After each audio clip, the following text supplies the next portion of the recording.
السلام علیکم ناظرین، امید ہے آپ سب خیریت سے ہوں گے۔ آج کی ویڈیو کے مخاطب ہمارے وہ دوست احباب ہیں جو یونیورسٹیوں اور کالجز میں پڑھتے ہیں اور انجینئر علی مرزا نامی بندے کے چاہنے والے ہیں، اور ان کی ویڈیوز بڑے شوق سے دیکھتے بھی ہیں، شیئر بھی کرتے ہیں، اور اپنے دینی علوم جو ہیں تو وہ ان سے حاصل کرتے ہیں۔ انجینئر علی مرزا کا نام شاید آپ لوگوں نے سنا ہوگا۔ یہ موصوف خود اپنی بنائی گئی پچ پہ نہ صرف بیٹنگ کرتے ہیں بلکہ وہ بالنگ بھی خود اپنے آپ کو کراتے ہیں، اور پھر آخر میں اپنے جیتنے کا اعلان بھی کرتے ہیں، دعویٰ بھی کرتے ہیں۔ لیکن تعجب ان کے چاہنے والوں پہ ہوتا ہے جو کہ ان کی ویڈیوز کو نہ صرف دیکھتے ہیں بلکہ شیئر بھی کرتے ہیں اور ان کو کوٹ کر رہے ہوتے ہیں، اور ان کو ایز اے ریسرچر کوٹ کر رہے ہوتے ہیں کہ وہ کبھی بھی ان سے یہ سوال نہیں کرتے کہ مرزا صاحب چلے اب بسم اللہ کر لے، بہت ہو گیا، اب کسی مخالف ٹیم کے سامنے بھی پریکٹیکل گراؤنڈ میں اتر کر کچھ کھیل لے تاکہ ہمیں بھی پتہ چل جائے کہ اصل میچ ہوتا کیسے ہے۔ اس ویڈیو کے بنانے کا مقصد انجینئر کے چاہنے والوں سے کچھ سوالات یا کچھ گزارشات ان کے سامنے رکھنی ہیں تاکہ وہ اس پہ غور کریں اور شاید وہ کسی بہتر نتیجے پہ پہنچ جائے۔ دیکھیں، سب سے پہلی بات تو یہ ہے کہ ہم نبی کریم صلی اللہ علیہ وسلم کے چاہنے والے ہیں، اور نبی کریم صلی اللہ علیہ وسلم سے کہیں پر بھی ایسا ثابت نہیں ہے کہ انہوں نے اپنی پوری زندگی میں کبھی بھی یہ دعویٰ کیا ہو کہ میں نے ملنا ہے تو صرف اس مذہب کے فلانے بندے سے ملنا ہے، نہیں تو اور کسی بندے کو آنے کی اجازت نہیں ہے۔ ان کے پاس تو وفد بھی آتے تھے، وہ بھی ملتے تھے، مختلف مذاہب کے علماء بھی آتے تھے، وہ بھی ملتے تھے جو ان کے اسکالرز ہوتے تھے۔ تو نبی کریم صلی اللہ علیہ وسلم کا جو دروازہ تھا وہ ہر کسی کے لیے کھلا تھا۔ اس کی وجہ کیا تھی؟ نبی کریم صلی اللہ علیہ وسلم دعوت حق کی دے رہے تھے، اور جب آپ حق کی دعوت دے رہے ہوتے ہیں تو آپ کے پاس لوگ آئیں گے، وہ آپ سے سوال کریں گے، آپ پہ اعتراضات کریں گے، آپ کی جو موقف ہے اس کو غلط ثابت کرنے کے لیے بات کریں گے، تو آپ نے یہ کہہ کے تو نہیں چپ جانا کہ بھئی آپ لوگ ماحول خراب کر رہے ہیں۔ آپ نے کھل کر اس کی جو ہے تو وضاحت کرنی ہوتی ہے اور وہ سارا معاملہ پیش کرنا ہوتا ہے۔ اب ہم جاتے ہیں انجینئر علی مرزا صاحب کے طریقہ کار پر۔ ان کا طریقہ کار کیا ہوتا ہے؟ وہ اپنے آپ کو علم کتابی ہر جگہ پر کوٹ کر رہے ہوتے ہیں، لیکن جب ان کے سامنے علماء کی ملنے کی بات کی جاتی ہے تو وہ کلم کلا انکار کر دیتے ہیں اس کا۔ وہ ان کے ساتھ بیٹھنے کے لیے تیار ہی نہیں ہوتے، ان کے سوال سننے کے لیے بھی تیار نہیں ہوتے۔ اور جب ان کے چاہنے والوں سے ہم گزارش کرتے ہیں کہ آپ کوئی صورت بنا لیں علماء کی ملاقات کی ان کے ساتھ، اور مختلف مسالک کے علماء نے ان کے ساتھ ملنے کی کوشش کی، اس میں اہل حدیث مکتبہ فکر کے علماء بھی شامل ہیں، دیوبندی مکتبہ فکر کے بھی شامل ہیں، اور جو دیگر مکاتب فکر ہیں، تو کیونکہ یہ چھیڑخانی کر رہے ہوتے ہیں، ہر مکتبہ فکر کا کوئی نہ کوئی مسئلہ اٹھا کے اس پہ اپنی ریٹنگ اور وہ ساری چیزیں کر رہے ہوتے ہیں، تو اب لازمی بات ہے وہ لوگ تو ان سے رابطہ کریں گے، پھر یہ سامنے سے ملنے سے انکار کر دیتے ہیں۔ تو اہل حق کا تو کبھی یہ شیوا نہیں ہوتا۔ اب اس پہ جب ان کے چاہنے والوں سے ہم بات کرتے تو وہ کہتے کہ بھئی یہ مولوی جب آتے ہیں تو یہ بات کا بتنگڑ بنا لیتے ہیں اور ماحول خراب کر لیتے ہیں، یا فلانا ڈمکانا بڑے بہانے بناتے ہیں۔ تو بھئی آپ ذرا اپنی بات پہ غور کریں، یہ تو آپ کے پاس ایک گولڈن چانس ہے، آپ لائیو سٹریمنگ چلائیں، بلائیں ان علماء کو جو بھی آپ سے ملنا چاہتا ہے، چاہے وہ کوئی مناظر ہے چاہے جو بھی ہے، ان کو کہیں بھئی افہام و تفہیم کی نیت سے بات ہوگی،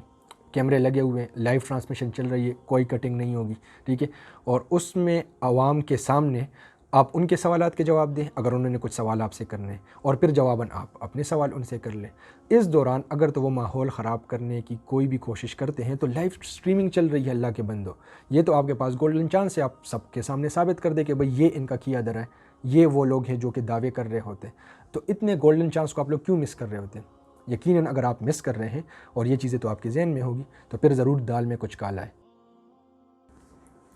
دوسری گزارش یہ ہے کہ بہت سے علماء کا بھی یہ دعویٰ ہے،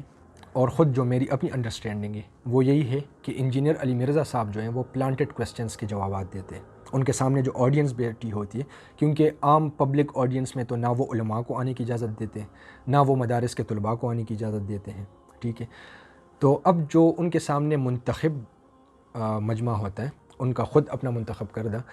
تو ان کے سوالات پلانٹڈ ہوتے ہیں۔ آپ اس کو ایک مثال سے سمجھیں۔ دیکھیں، میں چونکہ کمپیوٹر سائنس کے فیلڈ سے وابستہ ہوں، میں کسی مدرسے کا پڑھا ہوا نہیں ہوں، تو میں اس لحاظ سے آپ سے یہ چیز ڈسکس کروں گا۔ اگر ایک بندہ دعویٰ کرتا ہے کہ میں کمپیوٹر سائنس کا ایکسپرٹ ہوں، اور وہ جاتا ہے کہیں دیہات میں جاتا ہے، اور وہاں پر ان لوگوں کو اپنے ارد گرد بٹھاتا ہے جن کو کمپیوٹر سائنس کی الف بے کا بھی صحیح طریقے سے نہیں پتہ، یا اگر پتہ بھی ہے تو بہت بیسک اور بنیادی لیول پہ پتہ ہے۔ ان کے سامنے وہ بلند و بانگ دعوے کرتا ہے، مختلف ریسرچز کے حوالے دیتا ہے، یا وہ کہتا ہے کہ بھئی یہ میری ریسرچ ہے، یہ وہ ہے۔ تو یہ تو کوئی کمال کی بات نہیں ہے، کیونکہ جو آپ کی آڈینس ہے ان میں یہ اہلیت ہی نہیں ہے کہ وہ آپ کی بات کو سمجھے، یا اگر وہ سمجھ بھی رہے ہیں تو اس کو ویلیڈیٹ کرنے کا ان کے پاس کوئی ذریعہ ہی نہیں ہے، ان میں اتنی سمجھ بوجھ ہی نہیں ہے۔ اب کمال تو یہ ہوگا کہ اگر وہی بندہ آئے، کوئی سیمینار ہو، کوئی کانفرنس ہو، جتنے بھی جو بھی اس کے لیے آپ نام دے سکتے، اس میں ان کے سامنے کمپیوٹر سائنس کے ایکسپرٹس بیٹھے ہوں، اور وہ ادھر جو ہیں جو اپنی اس کی ریسرچ ہوتی ہے وہ پیش کرے، اور پھر وہ ان کے جو سوالات کے جوابات ہوتے ہیں ان کو ایڈریس کر لے، یا اگر کسی اور کا ریسرچ اس کے ساتھ کلیش کر رہا ہے تو اس کو ایڈریس کر کے ان کے سامنے ہی ڈیفینڈ کرے کہ بھئی یہ مسائل ہے آپ کی ریسرچ میں، ٹھیک ہے، یہ باتیں ہیں، اور وہ سب کے سامنے یہ بات ہوتی ہے۔ اب اسی طرح آپ دیکھ لیں، جب چونکہ میں جنوبی کوریا سے ماسٹرز تقریباً میرا ختم ہونے والا ہے، ہم جب ریسرچ پیپر پبلش کرتے ہیں تو کسی بھی عالمی جریدے میں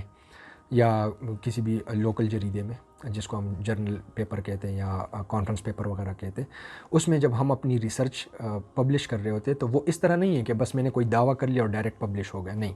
میں نے ایک ریسرچ پروپوز کی کہ یہ میرا دعویٰ ہے، اب اس دعوے کو ریزلٹس کے تھرو میں نے پروف کرنا ہوتا ہے۔ وہ جب پروف ہو جاتی ہے تو پھر بھی وہ پبلش ڈائریکٹ نہیں ہوتی، وہ سب سے پہلے جاتی ہے ریویو کمیٹی کے پاس۔ ریویو، ہر جرنل کی اپنی ایک ریویو کمیٹی ہوتی ہے، اور وہ سرٹیفائڈ ریویورز ہوتے ہیں، ہر بندہ اس کو ریویو کرنے کا اہل بھی نہیں ہوتا۔ پھر اس کے بعد جو ہے تو وہ ریویو کرتے ہیں، پھر ریویو میں وہ کویسچنز کرتے ہیں، اگر تو اس میں ان کو کچھ ٹیکنیکل پوائنٹس نظر آتے ہیں تو وہ کویسچنز کرتے ہیں، بعض اوقات وہ پورے کا پورا ماڈل چینج کرنے کو بھی کہہ لیتے ہیں، بعض اوقات مائنر اس میں کچھ چیزیں ہوتی ہیں وہ اس کو ٹھیک کرنے کا کہتے ہیں۔ اس فلٹر سے گزرنے کے بعد جب وہ ادھر سے اپروو ہو جاتے ہیں تب وہ ریسرچ جو ہے وہ پبلش ہوتی ہے۔ یہ حال تو ہے دنیاوی ریسرچ کا، تو کیا اللہ کا دین اتنا لاوارث ہے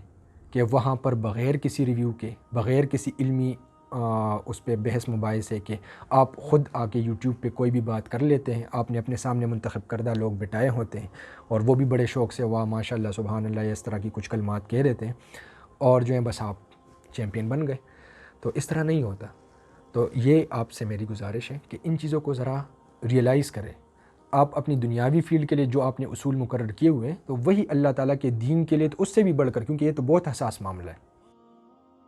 اچھا، اس میں ایک اور مضحکہ خیز بات جو ہے وہ یہ ہے کہ انجینئر علی مرزا صاحب کا دعویٰ یہ ہوتا ہے، وہ کبھی کسی ایک مسلک کی کتاب اٹھاتے ہیں اور دوسرے مسلک والوں کو اس سے غلط ثابت کرتے ہیں کہ یہ دیکھو انہوں نے تمہارے بارے میں یہ باتیں لکھی، پھر دوسرے مسلک کی اٹھاتے ہیں، پھر اس میں دکھاتے ہیں کہ اس مسلک کو ان کے بڑوں نے غلط کہا، یہ اس طرح کے وہ کر رہے ہوتے ہیں، پھر اینڈ پہ یہ کنکلوژن نکالتے ہیں کہ یہ بھی غلط ہے، یہ بھی غلط ہے، مطلب یہ سب غلط ہے پھر میں ٹھیک ہوں، ٹھیک ہے۔ تو بھئی جو کام انہوں نے مثال کے طور پہ کیا ہے، جس چیز کو بنیاد بنا کے، تو آپ بھی تو وہی کر رہے ہیں۔ آپ میں اور ان میں کیا فرق ہے؟ مطلب وہ ڈسٹنکٹیو پوائنٹ جسے ہم کہتے ہیں کہ آپ جو ہیں تو یونیکنیس اگر ہم آپ کی کہتے ہیں تو آپ کی یونیکنیس اس میں کیا ہے سوائے اس کے کہ عربی عبارات آپ نہیں پڑھتے، ٹھیک ہے، سوائے اس کے کہ علماء کے سامنے بیٹھنا جو ہے تو آپ کو گوارا نہیں ہے۔ کم از کم وہ دوسرے مسالک کے علماء میں اتنی تو ہمت ہوتی ہے کہ جب فریق مخالف ان سے بات کرنے کی خواہش ظاہر کرتا ہے تو وہ ان کے سامنے بیٹھ جاتے ہیں، کسی نہ کسی صورت میں، کہیں نہ کہیں کسی نہ کسی لیول پہ بیٹھ جاتے ہیں، وہ بات کر لیتے ہیں، نتیجہ اس کا جو بھی نکلتا ہے لیکن ایٹ لیسٹ بات کرنے کے لیے تیار ہو جاتے۔ آپ میں تو اتنی بھی ہمت نہیں ہے، تو بسم اللہ کریں، آپ ہمت کریں، اپنے ریسرچ سینٹر کے دروازے کھولیں، علماء کو دعوت دیں، ان کو کہے کہ آئیں، جس قسم کے سوالات آپ نے مجھ سے کرنے مجھ سے کریں، کیونکہ میں حق کا داعی ہوں۔ جب میں حق کا داعی ہوں تو مجھے کسی سے کوئی ڈر نہیں۔ ہاں، اگر آپ کا علمی لیول ہی اتنا نہیں ہے کہ آپ ان سے بات کر سکتے تو برملا اس کا اظہار کر دیں، اس میں تو کوئی بری بات نہیں ہے۔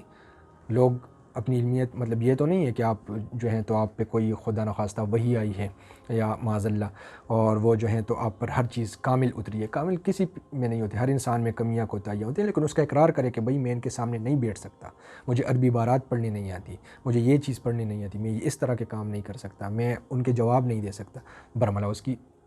کا اعتراف کر لے، تاکہ کم از کم آپ کی آڈینس جو ہے ان کو پتہ چل جائے کہ مرزا صاحب کیوں آخر ان کا سامنا کرنے کے لیے تیار نہیں ہے۔ یہ کچھ گزارشات تھی آپ حضرات کے سامنے میں نے رکھنا مناسب سمجھا، کیونکہ بہت سے ہمارے ساتھی جو ہیں وہ مرزا صاحب کو کوٹ کر رہے ہوتے ہیں، ہر جگہ پر ان کی ویڈیوز یا تو شیئر کر رہے ہوتے ہیں یا وہ کر رہے ہوتے ہیں، تو ان کے سامنے یہ کچھ پوائنٹس رکھنے تھے کہ آپ کوشش کریں اگر آپ ان کے چاہنے والے تو یہ آپ پہ فرض بنتا ہے کہ آپ ان کو قائل کریں کہ بھئی یہ دوسرے مسالے کبھی کبھی یار ہر وقت اپنی پچ پہ لوگ نہیں کھیلتے،